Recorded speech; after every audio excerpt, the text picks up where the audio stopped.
মা যখনই ব্যাঙ্গালোরে আসে আমরা উইকেন্ড হলেই চলে যাই HL মার্কেট। ব্যাঙ্গালোরে যত বেঙ্গলি থাকে সবাই জানে HL মার্কেটের ব্যাপারে।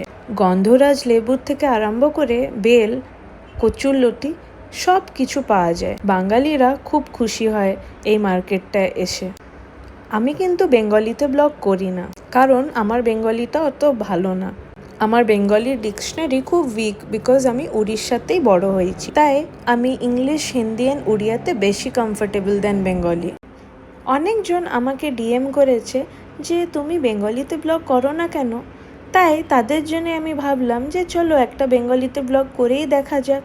বেঙ্গলি যতটুকুনি শিখেছি বাড়িতেই শিখেছি, বিকজ বাইরে ফ্রেন্ডসরা ইংলিশ, হিন্দি, উড়িয়াতেই বেশি কথা বলে। আমার স্কুলিংও ICSE কনভেন্ট স্কুল থেকে, তাই ফ্রেন্ডসরা ইংলিশ, হিন্দি, উড়িয়াতেই বেশি কথা বলতো।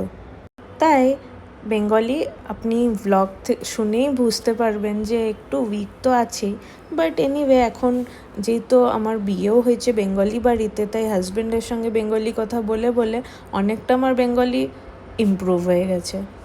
বাস ভারী ভরকম ওয়ার্ডস আমি বুঝতেও পারি না, বলতেও পারি না। মা সঙ্গে সঙ্গে বাজার থেকে এসে মাছ ধুয়ে আমাদের জন্য ফ্রেশ মাছ বানাতে লাগলো।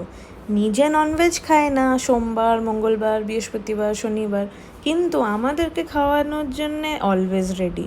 নিজের টেস্টও করে না, তাও এত সুন্দর যে রান্না করে কিভাবে বোঝাবো। সবার মাই তাই না? খুব সুন্দর রান্না লাগে মারা যখন বানায়।